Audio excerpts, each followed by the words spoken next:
ပရိသတ်ကြီးများအားလုံးပဲမင်္ဂလာပါကျွန်တော်ကတော့ John ဖြစ်ပါတယ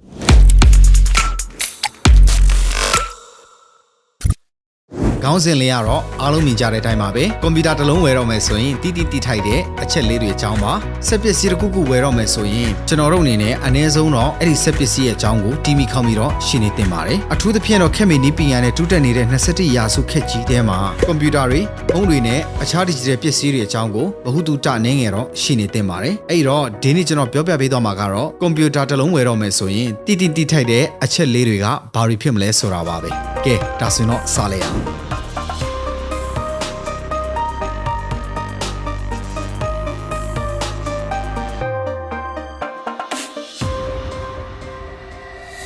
ကွန်ပျူတာလို့ပြောလိုက်ရင်ကျွန်တော်တို့နဲ့စိမ့်တဲ့ဝါဟာရတစ်ခုတော့မဟုတ်ဘူးရုံးသုံးကြောင်းသုံးတဲ့နေရာစုံမှာကြဲကြဲပြက်ပြက်အသုံးပြုနေကြတဲ့အပြင်နောက်ပိုင်းမှာတော့စာအုပ်တွေစာကွန်ပျူတာတွေဖုန်းတွေလက်တော့တွေကိုသာအစားထိုးအသုံးပြုတော့မှာပါဒီလိုခက်ရှိပြေးနေတဲ့အချိန်ကာလကြီးမှာကွန်ပျူတာတစ်လုံးဝယ်မယ်ဆိုရင်ကိုကအနည်းငယ်တော့ဝယ်မဲ့ကွန်ပျူတာအကြောင်းကိုနားလည်ပြီးပစ္စည်းကောင်းတာကိုရွေးချယ်ဝယ်ယူတတ်ဖို့လိုအပ်ပါတယ်အဲ့တော့အခုလိုဝယ်ယူတဲ့နေရာမှာရေပူရအဖြစ်နားလည်ရမယ်အချက်၅ချက်ရှိပါတယ်ဒါတွေကဘာတွေဖြစ်မလဲဆိုတာကိုဆက်ကြည့်လိုက်ရအောင်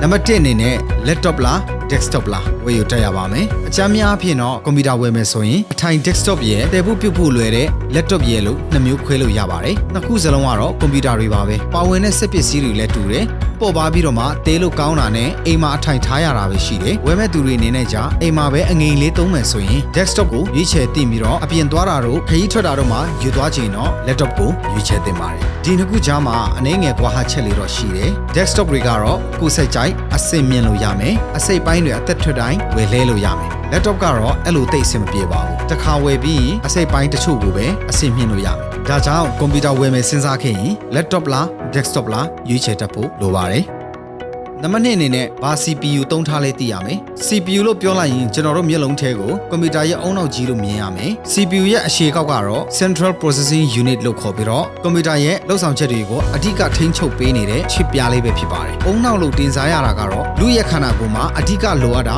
အုံနောက်ပါပဲအုံနောက်ကြီးတာမရှိရင်ဘာလို့ရမလဲမသိသလိုအထင်းကွက်မဲ့သွားမှာပါကွန်ပျူတာရဲ့ CPU ကလည်းအဲ့ဒီသဘောတရားပါပဲ CPU ကောင်းကောင်းသုံးနိုင်ရင်ကွန်ပျူတာရဲ့လှုပ်ဆောင်ချက်တွေမြန်ဆန်မယ်ကြာကြာအသုံးပြုနိုင်မယ်စောင့်နေစရာမလိုပါဘူး CPU မကောင်းရင်တော့ထက်နေမယ်စက်ကဟန်းနေမယ်သုံးရတာမပေါ့ပါတော့ပါဘူးအဲ့တော့ဘာကိုကြည့်ပြီးကောင်းမကောင်းဆုံးဖြတ်ရလဲဆိုရင်အချက်2ချက်ရှိပါတယ်ပထမတစ်ခုကသူ့ရဲ့ core ပါ core i3 core i5 core i9 စသဖြင့်ပေါ့ကဏ္ဍကြီးတွေကောင်းနေဖြစ်ပြီးတော့သုံးရတဲ့နေရာမှာတိတိတသားကြီးကောင်းမှုစေပါတယ်နံပါတ်3အနေနဲ့ RAM ကိုတီးရကွန်ပျူတာဝယ်တဲ့နေရာမှာအရေးကြီးတဲ့အစိတ်ပိုင်းကဏ္ဍတစ်ခုအနေနဲ့ RAM ကိုသတ်မှတ်လို့ရတယ် RAM ဆိုတာဘာလဲလို့မေးကောင်းမေးပါလိမ့်မယ် RAM ဆိုတာ Random Access Memory လို့ခေါ်ပြီးကိုဖွင့်သုံးမဲ့ software ကိုခဏတာသိမ်းပေးတဲ့မှတ်ဉာဏ်လို့ပြောလို့ရပါတယ်သူကအကြာကြီးသိမ်းပေးတာမျိုးမဟုတ်ပါဘူးဖွင့်သုံးတဲ့ချိန်မှာ RAM ကအလုပ်လုပ်တာဖြစ်ပြီးတော့သုံးနေတဲ့ software ပိတ်လိုက်ရင်သူလည်းပိတ်သွားပါတယ်ရိုးရိုးရှင်းရှင်းပြောရရင်တော့ RAM များရင်ကိုယ်စိုက်ကြိုက် software တွေ3-5ခုလောက်တစ်ပြိုင်တည်းဖွင့်သုံးလို့ရမယ်ချောချောမွေ့မွေ့သုံးလို့ရပါမယ် RAM ကို gigabyte နဲ့သတ်မှတ်ပြီးတော့ RAM 2GB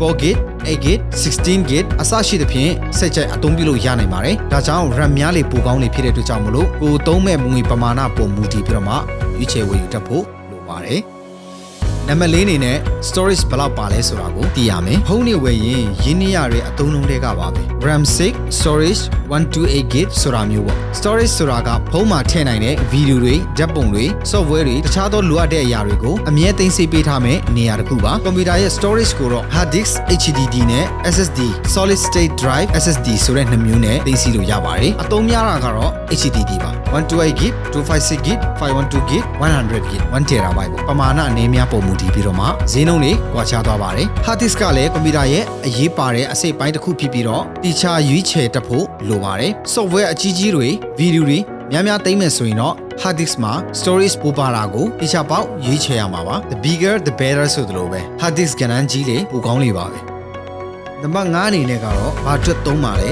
သိထားရမယ်ဒီချက်လေးကတော့တော်တော်လေးအရေးကြီးပါတယ်ကွန်ပျူတာနဲ့ game ဆော့ဖို့လားရုံးသုံးဖို့လားဆိုင်သုံးဖို့လားအိမ်သုံးဖို့လားဆိုတာကိုရွေးချယ်တက်ရပါမယ် game ဆော့ဖို့ဆိုရင်အပေါ်ကပြောခဲ့တဲ့ CPU RAM hard disk တွေက share ဖြစ်နေဖို့လိုပါတယ်အမြင့်ပိုင်းတွေကိုသုံးမှသာကောင်းသုံးရင် game ဆော့လို့အဆင်ပြေနိုင်မှာပါအဲ့လိုပဲရုံးသုံးဆိုရင်အလဲလက်တန်းစာအိမ်သုံးဆိုင်သုံးဖို့အတွက်ဆိုရင်အနှိမ့်ပိုင်းတွေကဒါတွေကိုခွဲခြားသိရပါမယ် ဒါဆိုရင်တော့ game software ကိုအလေလက်တန်းစားမှားဝယ်မိတယ်ဆိုရင်ဘာတွေဖြစ်နိုင်လဲဆိုတာသိလို့ရပါတယ်မရတာမဟုတ်ပါဘူးသုံးလို့တော့ရပါလိမ့်မယ်ဒါပေမဲ့ရေရှည်မှာတော့ဘလို့မှအဆင်မပြေနိုင်ပါဘူးဒါကြောင့်ဘာအတွက်သုံးမလဲဆိုတာသိချ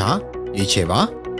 နံပါတ်6အနေနဲ့အာမခံပါမပါဆက်ဖို့လိုအပ်ပါတယ်ဟုတ်ပါတယ်ကွန်ပျူတာတွေ laptop တွေဝင်ရင်အာမခံ warranty ပါမပါဆက်ရပါမယ်ဆက်ပစ္စည်းဖြစ်တယ်ဆိုတဲ့လျောက်ဆက်ချို့ယွန်းတာပြက်တာတွေရှိတတ်ပါတယ်ဒါတွေဖြစ်လာရင်အာမခံရှိနေတဲ့၍သူတို့အာမခံတဲ့စိတ်ပိုင်းတွေကိုပြန်လည်လှည့်ခွင့်ရှိပါမယ်ဒါဆိုရင်ဝယ်သူဘက်ကစိတ်ချမ်းသာရမှာဖြစ်တယ်လို့ပစ္စည်း quality ပိုင်းကိုလည်းစိတ်ချလက်ချအသုံးပြုလို့ရသွားမှာပါအနည်းဆုံးတော့အသက်ဝင်ရင်အာမခံတစ်နှစ်ပေးတာမျိုးပြင်ခရတဲ့ပန် free ဆိုတဲ့အခွင့်အရေးရတာမျိုးဒါကြောင့်တက်နိုင်တဲ့လောက်အာမခံကာလများရတာကိုရွေးချယ်ရမှာဖြစ်ပြီးတော့အာမခံရမရဝယ်မဲ့ပစ္စည်းဆိုင်ဖြစ်စေ online ကဝယ်ရင်ဖြစ်စေ chat box ကဖြစ်စေမြင်ထားဖို့လိုအပ်ပါတယ်နောက်ဆုံးတစ်ချက်အနေနဲ့ကတော့အာမခံရမရကိုအမြဲပေးပါအခုပြောပြပေးခဲ့တာကတော့ကွန်ပျူတာတွေ laptop တွေဝယ်တော့မယ်ဆိုရင်တည်ထားရမယ်အချက်လေးတွေပဲဖြစ်ပါတယ်ပရိသတ်ကြီးတို့လည်းကွန်ပျူတာတွေ laptop တွေဝယ်မယ်ဆိုရင်ဒါတွေကိုတေချာတိဖို့လိုမှမို့တင်ဆက်ပေးလိုက်ပါတယ်ခုလိုဗီဒီယိုလေးတွေကိုကြိုက်တဲ့ဆိုရင်တော့ like follow subscribe ပြုလုပ်ရင်အားပေးခဲ့ပါအောင်ခင်ဗျာအကောင်းဆုံးတွေကိုပဲတင်ဆက်ပေးသွားမှာဖြစ်တဲ့ကြောင့်မလို့